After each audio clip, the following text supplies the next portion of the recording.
ತಾ ಹೇಳಿದನಲ್ಲವೇ, ನಾ ಕೈ ಬಿಡೆನು, ನಾ ಕೈ ಬಿಡೆನು. ಆ ಮಾತು ಹೇಳಿದನಲ್ಲ,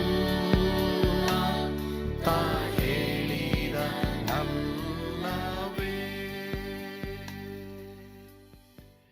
ಯೇಸು ಕೈ ಬಿಡನು ದೈನಂದಿನ ಸತ್ಯವೇದ ಅಧ್ಯಯನಕ್ಕೆ ನಿಮ್ಮೆಲ್ಲರನ್ನು ಸ್ವಾಗತಿಸ್ತೇನೆ. ಈಗ ನಾವು ವಿಮೋಚನ ಕಾಂಡ 14ನೇ ಅಧ್ಯಾಯಕ್ಕೆ ಬರ್ತಾ ಇದ್ದೀವಿ. ಈ 14ನೇ ಅಧ್ಯಾಯದಲ್ಲಿ ದೇವರು ಇವರನ್ನ ಯಾವ ರೀತಿ ನಡೆಸ್ತಾ ಇದ್ದಾರೆ ಅದು ಬಹಳ ಇಂಟ್ರೆಸ್ಟಿಂಗ್ ಆಗಿರ್ತದೆ. ದಯವಿಟ್ಟು ಈಗ ನಾವು ಓದೋಣ. 14ನೇ ಅಧ್ಯಾಯ 1ರಿಂದ 4ನೇ ವಚನ ಈಗ ನಾವು ಧ್ಯಾನ ಮಾಡೋಣ. ವಿಮೋಚನ ಕಾಂಡ 14 1ರಿಂದ 4 ಓದಿಕೊಳ್ಳೋಣವಾ? ಯೆಹೋವನು ಮೋಶೆಗೆ, ಇಸ್ರಾಯೇಲರು ಅಡ್ಡ ತಿರುಗಿ ಪಿಹಹೀರೋತಿನ ಪೂರ್ವ ಕಡೆಯಲ್ಲಿ ಮಿಗ್ದೋಲಿಗೂ ಸಮುದ್ರಕ್ಕೂ ನಡುವೆ ಬಾಳ್ಜೆಫೋನಿಗೆ ಎದುರಾಗಿ ಇಳುಕೊಳ್ಳಬೇಕೆಂದು ಅವರಿಗೆ ಆಜ್ಞಾಪಿಸು. ಆದರೆ ಅದರ ಎದುರಾಗಿಯೇ ಸಮುದ್ರದ ಬಳಿಯಲ್ಲಿ ಅವರು ಇಳಿದುಕೊಳ್ಳಬೇಕು. ಫರೋಹನು ಅದನ್ನು ಕಂಡು ಇಸ್ರಾಯೇಲರಿಗೆ ದಾರಿ ತಪ್ಪಿತು. ಎಲ್ಲಾ ಕಡೆಯಲ್ಲಿಯೂ ಅರಣ್ಯವು ಅವರನ್ನು ಸುತ್ತಿಕೊಂಡದೆ ಅಂದುಕೊಳ್ಳುವನು. ನಾನು ಫರೋಹನ ಹೃದಯವನ್ನು ಕಠಿಣಪಡಿಸುವವನಾದ್ದರಿಂದ ಅವನು ಅವರನ್ನು ಬೆನ್ನಟ್ಟಿ ಬರುವನು. ಆಗ ನಾನು ಫರೋಹನಲ್ಲಿಯೂ ಅವನ ಸೈನ್ಯದಲ್ಲಿಯೂ ಪ್ರಖ್ಯಾತಿಗೊಳ್ಳುವೆನು. ನಾನೇ ಯೆಹೋವನೆಂಬುದು ಐಗುಪ್ತ್ಯರಿಗೆ ತಿಳಿದು ಬರುವುದು ಎಂದು ಹೇಳಿದರು. ಯೆಹೋವನು ಆಜ್ಞಾಪಿಸಿದಂತೆಯೇ ಇಸ್ರಾಯೇಲ್ಯರು ನಡೆದರು. ಈಗ ಇಲ್ಲಿ ನಾವು ನೋಡ್ತಾ ಇದ್ದೀವಿ, ದೇವರು ಇಸ್ರಾಯೇಲರು ಈ ಸುಕ್ಕೋತ್, ಪಿಹಹೀರೋತ್ ಈ ಪೂರ್ವ ಕಡೆಯಲ್ಲಿ ಇಂಥ ಕಡೆ ಹೋಗ್ಬೇಕು, ಅಲ್ಲಿ ಇಳಿದುಕೊಳ್ಬೇಕು ಅಂತ ದೇವರು ಯಾಕೆ ಹೇಳ್ತಾ ಇದ್ದಾರೆ? ಯಾಕಂದ್ರೆ ಇವ್ರಿಗೆ ವಿರುದ್ಧವಾಗಿ ಫರೋಹನು ಬರ್ತಾನೆ, ಇವ್ರನ್ನ ತಿರುಗಿ ಸೆರೆ ಹಿಡಿದು ಗುಲಾಮತನಕ್ಕೆ ಕರ್ಕೊಂಡು ಹೋಗ್ಬೇಕೆಂಬ ಆಸೆಯಿಂದ ಬರ್ತಾನೆ. ಆ ಟೈಮ್ನಲ್ಲಿ ಇವ್ರು ಯಾವ ರೀತಿ ಯುದ್ಧ ಮಾಡ್ಬೇಕಂತ ಅಲ್ಲಿ ದೇವರು ಟ್ರೈನ್ ಮಾಡ್ತಾ ಇದ್ದಾರೆ. ಆ ಟೈಮ್ನಲ್ಲಿ ಫರೋಹ ಬರ್ತಾನೆ, ಅವನ ಸೈನ್ಯ ಬರ್ತದೆ, ಅವ್ರು ಕೆಂಪು ಸಮುದ್ರದಲ್ಲಿ ಇವ್ರನ್ನ ಹಿಮ್ಮೆಟ್ತಾರೆ. ಬಟ್ ನಾನು ಫರೋಹನಲ್ಲಿ ಅವನ ಸೈನ್ಯದಲ್ಲಿ ಪ್ರಖ್ಯಾತಿಗೊಳ್ತೀನಿ. ಈ ಯೆಹೋವನೇ ದೇವರೆಂಬುದಾಗಿ ಅವರಿಗೆ ತಿಳಿದು ಬರ್ತದೆ ಎಂಬುದಾಗಿ ಇಲ್ಲಿ ದೇವರು ಹೇಳ್ತಾರೆ. ಸೊ ಈ ದೇವರು ಆಜ್ಞಾಪಿಸಿದಂತೆ ಇಸ್ರಾಯೇಲರು ಮಾಡ್ತಾರೆ. ಪ್ರಿಯ ದೇವರ ಮಕ್ಕಳೇ, ಕೆಲವು ವೇಳೆ ನಮ್ಮನ್ನ ಕಷ್ಟಗಳು ಹಿಮ್ಮೆಟ್ತದೆ, ಹಿಂಸೆಗಳು ಹಿಮ್ಮೆಟ್ತದೆ. ಮಾತ್ರವಲ್ಲದೆ ಕೆಲವು ವೇಳೆ ಪ್ರಶ್ನೆಗಳು ನಮ್ಗೆ ಬರುತ್ತೆ. ಯೇಸು ಸ್ವಾಮಿ ನಂಬದ ಮೇಲೆ ಎಲ್ಲ ಸುಖವಾಗಿರ್ತದೆ ಅಂತ ನೆನೆಸ್ಕೊಳ್ಬೇಡ್ರಿ. ಯೇಸು ಸ್ವಾಮಿ ಜೀವಿತ ಶಿಲುಬೆ ಜೀವಿತವೇ ನಮ್ಮನ್ನ ಕಿರೀಟದ ಜೀವಿತಕ್ಕೆ ನಡೆಸುವಂಥದ್ದಾಗಿದೆ. ಹೀಗಾಗಿ ಪ್ರಿಯ ದೇವರ ಮಕ್ಕಳೇ, ನಮ್ಮ ಜೀವಿತವನ್ನ ಕರ್ತನಿಗೆ ನಾವು ಒಪ್ಪಿಸಿಕೊಡುವಾಗ ಅನೇಕ ಕಷ್ಟಗಳ ಹಿಂಸೆಗಳ ನಡುವೆ ಇಲ್ಲಿ ದೇವರು ಏನು ಹೇಳ್ತಾರೆ? ಫರೋಹ ಎಲ್ಲಾ ಕಡೆಗಳಲ್ಲೂ ಸುತ್ತಕೊಳ್ತಾನೆ. ಇಸ್ರಾಯೇಲರಿಗೆ ಎಲ್ಲಾ ಕಡೆ ಅರಣ್ಯ ಇದೆ, ಎಲ್ಲೂ ಹೋಗಕ್ಕಾಗಲ್ಲ ಎಂಬುದಾಗಿ ಹೇಳಿ ಅವ್ರು ನಿಮ್ಮಡ್ತಾನೆ. ಬಟ್ ಆಗ ನಾನು ಅದ್ರ ಬಗ್ಗೆ ಜವಾಬ್ದಾರಿಕೆ ತಗೊಳ್ತೀನಿ ಅಂತ ದೇವರು ಹೇಳ್ತಾನೆ. ನಿಮ್ಮ ಜೀವಿತದಲ್ಲೂ ದೇವರು ನಿಮಗೆ ವಾಗ್ದಾನ ಮಾಡಿ ನೀವು ನಿತ್ಯ ಜೀವ ಕೊಡ್ತೀನಿ, ನಾನು ನಂಬ್ರಿ ಎಂಬುದಾಗಿ ಹೇಳಿ ನೀವು ದೇವರ ವಾಕ್ಯವನ್ನು ನಂಬಿ ನೀವು ಮುಂದೆ ಹೋಗುವಾಗ ಕಷ್ಟಗಳು ನೋಡಿ, ಹಿಂಸೆಗಳು ನೋಡಿ ಹಿಂದೆ ಹೋಗ್ಬಾರ್ದು. ನಿಮಗೆ ವಿರುದ್ಧವಾಗಿ ಯಾರೇ ಬಂದ್ರು, ಏನೇ ಹಿಂಸೆಗಳು ಬಂದ್ರು, ಕಷ್ಟಗಳು ಬಂದ್ರು, ಅದು ದೇವರು ನೋಡ್ಕೊಳ್ತಾರೆ. ದೇವರು ಅದನ್ನ ಜವಾಬ್ದಾರಿಕೆ ತಗೊಳ್ತಾರೆ. ಆದ್ರಿಂದ ವಾಗ್ದಾನ ಮಾಡಿದಾತನು ನಂಬಿಗಸ್ತನು ಎಂಬುದಾಗಿ ಹೇಳಿ ಆ ವಾಗ್ದಾನವನ್ನ ಗಟ್ಟಿಯಾಗಿ ಹಿಡಿದುಕೊಳ್ಳ್ರಿ. ಕರ್ತನ ಖಂಡಿತವಾಗಿ ಆತನ ಆಜ್ಞಾಪಿಸಿದಂತೆ ನೀವು ಮಾಡ್ರಿ. ಪ್ರೊಟೆಕ್ಷನ್ ಮಾಡೋದು ದೇವರ ಕರ್ತವ್ಯ. ದೇವರು ನಿಮ್ಮನ್ನ ನಡೆಸ್ತಾನೆ. ಒಂದು ವೇಳೆ ಇವತ್ತು ಯಾರಿಗಾದ್ರೂ ನಾನು ಯೇಸುಸ್ವಾಮಿ ನಂಬಿಟ್ಟೆ, ನಾನು ವಾಕ್ಯದ ಪ್ರಕಾರ ದೀಕ್ಷಾ ಸ್ನಾನ ತೆಗೆದುಕೊಂಡ್ಬಿಟ್ಟೆ, ಆದರೆ ನನ್ನ ಮುಂದೆ ಏನೋ ಎಂಬುದಾಗಿ ಹೇಳಿ ಭಯ ಪಡ್ತಾ ಇದ್ದೀರಾ, ಅಂಥವರಿಗಾಗಿ ನಾನು ಪ್ರಾರ್ಥನೆ ಮಾಡಬೇಕೆಂಬುದಾಗಿ ಇಷ್ಟಪಡ್ತೀನಿ. ಅಥವಾ ಒಂದು ವೇಳೆ ಸೇವೆಗೆ ದೇವ್ರು ನನ್ನ ಕರೆದಿದ್ದಾರೆ, ಬಟ್ ಸಿಚುವೇಶನ್ ಎಲ್ಲ ನನಗೆ ತದ್ವಿರುದ್ಧವಾಗಿದೆ, ನಾನು ಹೋಗ್ಬೇಕೋ ಹೋಗ್ಬಾರ್ದ, ಮುಂದೆ ಏನು ಮಾಡೋದು ಅಂತ ನಿಮ್ಗೇನಾದರೂ ಯೋಚನೆ ಇದೆಯಾ? ಅಂಥವರಿಗಾಗಿಯೂ ನಾನು ಪ್ರಾರ್ಥನೆ ಮಾಡಲಿಕ್ಕೆ ಇಷ್ಟಪಡ್ತೇನೆ. ಪ್ರಾರ್ಥನೆ ಮಾಡೋಣವಾ? ಪರಮ ಪ್ರೀತಿಯುಳ್ಳ ತಂದೆಯಾದ ದೇವರೇ, ಹೌದು ಸ್ವಾಮಿ, ಮುಖ್ಯವಾಗಿ ಯಾರ್ಯಾರು ತಮ್ಮ ಜೀವಿತವನ್ನು ನಿನ್ನ ಕೈಗೆ ಒಪ್ಪಿಸಿಕೊಟ್ಟಿದ್ದಾರೋ, ಒಂದು ವೇಳೆ ದೇವರೇ ನಿನ್ನ ವಾಕ್ಯವನ್ನ ಕೇಳಿ ನಿನ್ನ ನಂಬಿ ತಮ್ಮ ಜೀವಿತವನ್ನು ಒಪ್ಪಿಸಿಕೊಟ್ಟಿದ್ದಾರೋ, ಅವರು ಒಂದು ವೇಳೆ ಭಯ ಪಡ್ತಾ ಇರ್ಬೋದಪ್ಪ, ಮುಂದೆ ಏನೆಂಬುದಾಗಿ ಅವ್ರು ಹೇಳ್ತಾ ಇರ್ಬೋದು. ಆ ಭಯವನ್ನು ಅವರಿಗೆ ಹೋಗ್ಲಾಡಿಸಪ್ಪ. ಜೀವಕ್ಕೂ ಭಕ್ತಿಗೂ ಬೇಕಾದದ್ದೆಲ್ಲವನ್ನ ನೀನು ಕೊಡ್ತೀಯ ಎಂಬುದಾಗಿ ಹೇಳಿ ನಿನ್ನ ಮೇಲೆ ನಂಬಿಕೆ ಇಡುವ ಕೃಪೆ ಕೊಡಪ್ಪ. ಅದೇ ರೀತಿಯಾಗಿ ತಂದೆಯಾದ ದೇವರೇ, ಸೇವಕರು ಸೇವೆಗೆ ಕಾಲಿಟ್ಬಿಟ್ಟಿದ್ದಾರೆ, ಮುಂದೆ ಹೇಗೋ ಏನೋ ಈ ಜಾಗದಲ್ಲಿ ದೇವ್ರನ್ನ ಕರೆದಿದ್ದಾರೆ ಎಂಬುದಂತ ಡೌಟ್ ಅವರಿಗೆ ಬರೋದಾದ್ರೆ ಆ ಡೌಟ್ನಿಂದನೂ ಅವ್ರನ್ನ ಬಿಡುಗಡೆ ಮಾಡು, ಧೈರ್ಯ ಕೊಡು, ನಂಬಿಕೆ ಕೊಡು. ಯೇಸುವಿನ ಹೆಸರಿನಲ್ಲಿ ಪ್ರಾರ್ಥಿಸ್ತೇವೆ ಸ್ವಾಮಿ, ಆಮೇನ್. ಕರ್ತನು ತಾನೇ ನಿಮ್ಮೆಲ್ಲರನ್ನ ಆಶೀರ್ವಾದ ಮಾಡಲಿ. ರಿಮೆಂಬರ್, ಯೇಸು ನಿಮ್ಮನ್ನು ಕೈ ಬಿಡನು.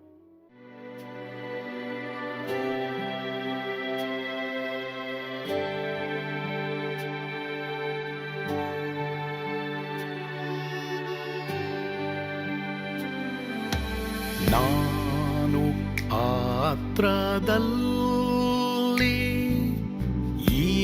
ಇರುವಾಗಲೂ ನೀನು ಪಾಯಪಟ್ಟು ಓಡಬಾರದು.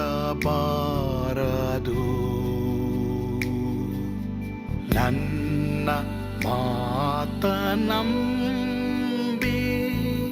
ಸ್ಥಿರವಾಗಿರು.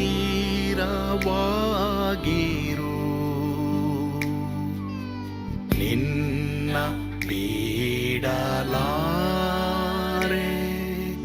ಬಿಡೆನು ಎಂದೆಂದಿಗೂ.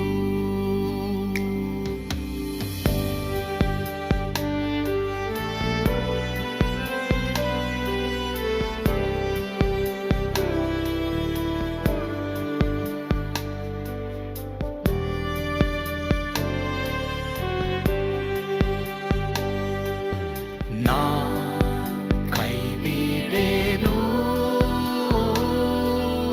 ನಾ ಕೈ ಬಿಡೆನು.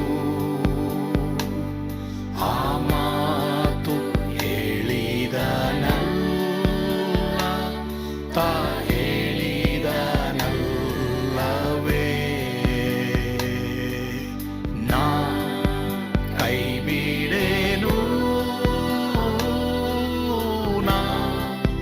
ಕೈ ಬಿಡೆನು. ಆ ಮಾತು ಹೇಳಿದನಲ್ಲ, ತಾ ಹೇಳಿದನಲ್ಲವೇ.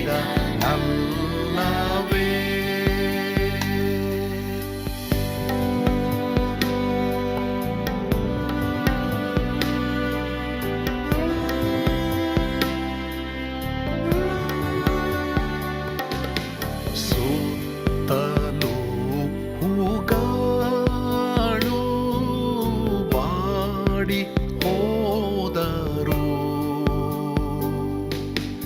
ಮೇಲೆ ಸ್ವರ್ಗದೋಳು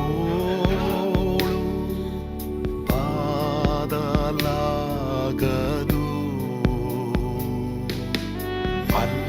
ಅಲ್ಲಿಂದೇಸು ಸ್ವಾಮಿ ಬಾರುವಾತನು.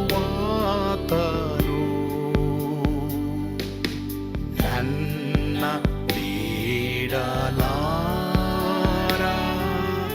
ನನ್ನನ್ನು ಕೈ ಬಿಡನು. ನಾ ಕೈ ಬಿಡೆನು,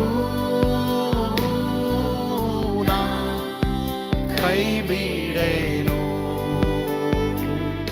ಆ ಮಾತು ಹೇಳಿದನಲ್ಲ,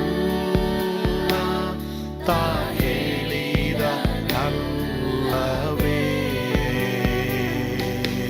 ನಾ ಕೈ ಬಿಡೆನು, ನಾ ಕೈ ಬಿಡೆನು. ಆ ಮಾತು ಹೇಳಿದನಲ್ಲ, ತಾ ಹೇಳಿದನಲ್ಲವೇ.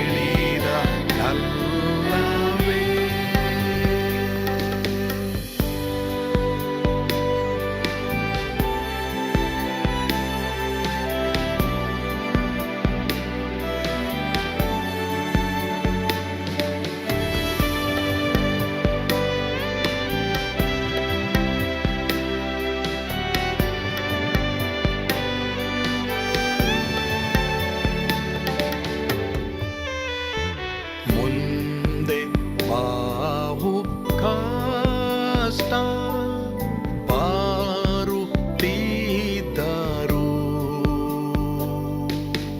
ಭಯ ಪಾಡಲಾರೆ, ಸ್ವಾಮಿ ಇದ್ದಾನೆ.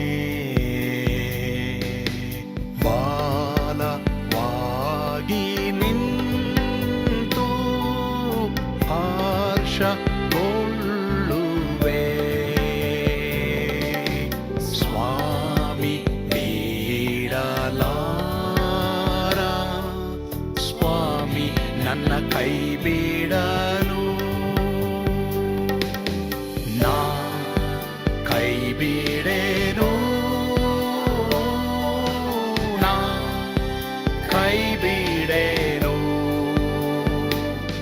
ಆ ಮಾತು ಹೇಳಿದನಲ್ಲ ತಾ ಹೇಳಿದನಲ್ಲವೇ ನಾ ಕೈಬಿಡೆನು ನಾ ಕೈಬಿಡೆನು ಆ ಮಾತು ಹೇಳಿದನಲ್ಲ ತಾ ಹೇಳಿದನಲ್ಲವೇ